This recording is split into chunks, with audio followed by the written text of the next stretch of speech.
आखिर चीन में मस्जिदों को क्यों तोड़ा जा रहा है और क्या है इसके पीछे की वजह। बता दें कि चीन एक नास्तिक देश है जहां सभी को अपने अपने धर्म और रीति रिवाजों को मानने की पूरी स्वतंत्रता है, लेकिन इसके बावजूद चीन में इस्लाम रिलीजन के खिलाफ कुछ ऐसी साजिशें सामने आ रही हैं जिन्हें देखकर आप भी हैरान रह जाएंगे। जी हाँ दोस्तों, चीन के कई इलाकों में सरेआम मस्जिदों को तोड़ा जा रहा है और उन्हें डिस्ट्रॉय किया जा रहा है। लेकिन इतना सब कुछ होने के बावजूद भी पाकिस्तान समेत तुर्की, यूएई और सऊदी अरब जैसे सभी इस्लामिक देश चुप्पी साधे हुए हैं। लेकिन इसके पीछे की वजह क्या है? क्या इसकी वजह चीन की मनी पावर है या कोई और ही मसला है? आखिर ह्यूमन राइट वॉच की वो कौन सी रिपोर्ट है जिसने सभी को हैरान करके रख दिया है? और आखिर चीन का मस्जिद तोड़ने के पीछे का क्या इरादा है, जानेंगे आज के इस वीडियो में। बस बने रहिए वीडियो के एंड तक, और अगर वीडियो पसंद आए तो वीडियो को लाइक करना बिल्कुल भी मत भूलिएगा।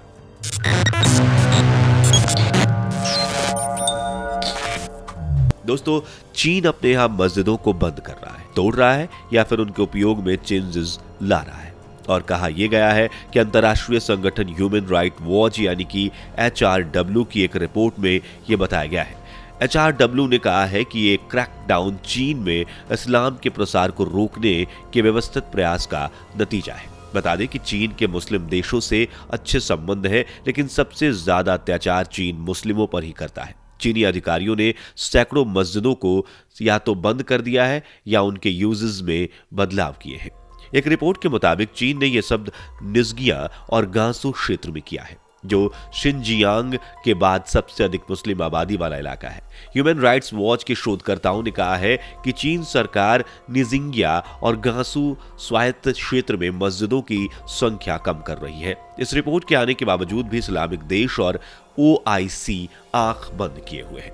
चीनी कम्युनिस्ट पार्टी लंबे समय से अल्पसंख्यक और जातीय अल्पसंख्यकों पर लगातार कड़ी पकड़ बनाए हुए है। साल 2016 में जब राष्ट्रपति शी जिनपिंग ने चीन में धर्मों के चीनीकरण का आह्वान किया तो मस्जिदों के परिवर्तन में तेजी आ गई।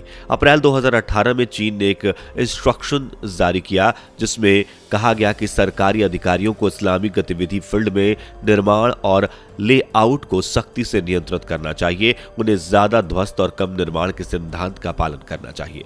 बता दें कि HRW के शोधकर्ताओं ने निंजिया के 2 गांवों में मस्जिदों के हालातों की जांच करने के लिए सैटेलाइट तस्वीरों का विश्लेषण किया। इसमें पाया गया कि 2019 और 2021 के बीच सभी 7 मस्जिदों से गुंबद और मीनारों को हटा दिया गया, 4 मस्जिदों में बदलाव किए गए और 3 मुख्य इमारतों को ढहा दिया गया। वहीं एक मस्जिद का वजू खाना भी डिस्ट्रॉय हो गया है। वजू खाने को डिस्ट्रॉय करना इस बात को सुनिश्चित करता है कि कोई भी उनका इस्तेमाल ना कर सके। ऐसे में बिना निर्माण को तोड़े ये मस्जिद हटा दी गई। थेकर और स्ट्रूप्स का अनुमान है कि निंजिया में लगभग 1300 मस्जिदें 2020 से बंद कर दी गई हैं। इस आंकड़े में वो मस्जिदें शामिल नहीं हैं जिन्हें तोड़ा या बदला गया। हालांकि HRW के पास बदली गई मस्जिदों की एकदम सटीक संख्या नहीं है, लेकिन अनुमान के मुताबिक ये सैकड़ों में है। झोंगवेई शहर के अधिकारियों ने 2019 में कहा कि उन्होंने 214 मस्जिदों को बदल दिया है, 58 को तोड़ा है और अवैध तरीके से चल रहे 37 को बंद कर दिया है। HRW को मिली सैटेलाइट फुटेज से पता चलता है कि अक्टूबर 2018 और जनवरी 2020 के बीच लिया गया ओकियावा गांव में एक मस्जिद के गोल गुंबद को बदलकर चीन पैगोडा में बदल दिया गया है। HRW की ओर से वेरीफाइड एक वीडियो में दिखाया गया है कि निसिंगिया में एक मस्जिद के वजू खाने को नष्ट कर दिया गया। गांसू प्रांत की सीमा निसिंगिया से लगती है और वहां के अधिकारियों ने समय समय पर मस्जिदों को बंद करने या स्थानांतरित करने की योजना की घोषणा की है। ह्यूमन राइट वॉच की एशिया निदेशक इलेन पियर्सन का कहना है कि दुनिया भर के अरब और मुस्लिम नेताओं को चीन से सवाल पूछना चाहिए और इस विषय पर चिंताएं जाहिर करनी चाहिए। ये पहली बार नहीं है कि चीन में मुसलमानों या मस्जिदों को लेकर ऐसी रिपोर्ट सामने आई हो। हालांकि बीजिंग इस बात पर जोर देता है कि देश में धार्मिक स्वतंत्रता का मौलिक अधिकार है और वह मानवाधिकारों के हनन के आरोपों को खारिज करता है। दोस्तों, आपका इसके बारे में क्या मानना है, हमें कमेंट करके जरूर बताएं।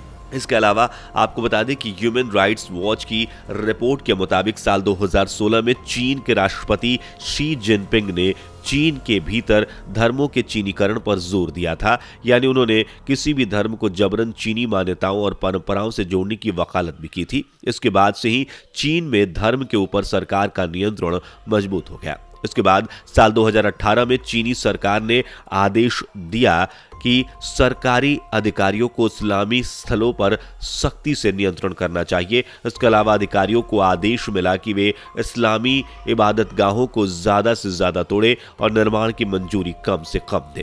रिपोर्ट के अनुसार चीनी अधिकारियों ने शीजिंगयांग के बाद चीन में सबसे ज्यादा मुस्लिम आबादी वाले निंजिंगिया और गांसू के उत्तरी इलाकों में सैकड़ों मस्जिदों को बंद कर दिया या उनमें बदलाव कर दिया है। चीन में इतना कुछ हो रहा है, फिर भी पाकिस्तान चुप है और इसका कारण है कर्ज। चीन को अगर पाकिस्तान का मालिक कहा जाए तो इसमें कोई बड़ी बात नहीं होगी। रोड एंड बेल्ट परियोजना के तहत पाकिस्तान में चीन ने अरबों डॉलर का निवेश किया हुआ है। संयुक्त राष्ट्र से लेकर तमाम अंतर्राष्ट्रीय मंचों पर चीन पाकिस्तान को बचाता रहा है। सबसे बड़ी वजह है कि पाकिस्तान की कंगाली। एक अनुमान के मुताबिक पाकिस्तान पर चीन का 30 अरब डॉलर का कर्ज है। IMF से ज्यादा कर्ज तो चीन ने पाकिस्तान को दिया है और शायद यही वजह है कि पाकिस्तान चीन का खुलकर विरोध नहीं कर पा रहा। लेकिन आपको बता दें कि पाकिस्तान ही नहीं, तुर्की, सऊदी अरब जैसे रसूख वाले इस्लामिक देश भी चुप हैं। तुर्की आए दिन कश्मीर को लेकर टिप्पणी करता रहता है, लेकिन वो यहाँ चुप है। इसकी भी यही वजह है कि चीन की मनी पावर ज्यादा है। मुस्लिम देशों में बेल्ट एंड रोड परियोजना के तहत 400 अरब डॉलर का निवेश चीन कर रहा है। इसके अलावा आपको बता दें कि चीन ने 2005 में मलेशिया और इंडोनेशिया में 121 अरब डॉलर का निवेश किया है। चीन ने सऊदी अरब और इराक की सरकारी तेल कंपनियों में भी काफी निवेश किया है और इसके अलावा भी चीन ने बहुत से अफ्रीकी देशों में भी निवेश किया है। तो दोस्तों, इससे साफ स्पष्ट होता है कि आर्थिक नीति और चीन की आर्थिक स्थिति में इंटरनेशनल लेवल पर एक बहुत ज्यादा पावरफुल देश बन रहा है और शायद इसी कारण कई मुस्लिम देश चीन के खिलाफ अपनी आवाज नहीं उठाना चाहते और इसका फायदा चीन पूरी तरह से उठा रहा है और चीन के मुस्लिमों पर अपनी मनमानी कर रहा है। लेकिन दोस्तों, इस बारे में आपकी राय क्या है, कमेंट में जरूर बताएं और अगर वीडियो की जानकारी अच्छी लगी हो तो इस वीडियो को लाइक भी करें और अपने दोस्तों को शेयर भी करें और हमारे चैनल को सब्सक्राइब करना बिल्कुल भी ना भूलें। साथ में बेल आइकन को भी प्रेस कर दें। दोस्तों, आपको स्क्रीन पर 2 और वीडियोस दिखाई दे रही हैं, जिसे देखने के लिए स्क्रीन पर क्लिक करें।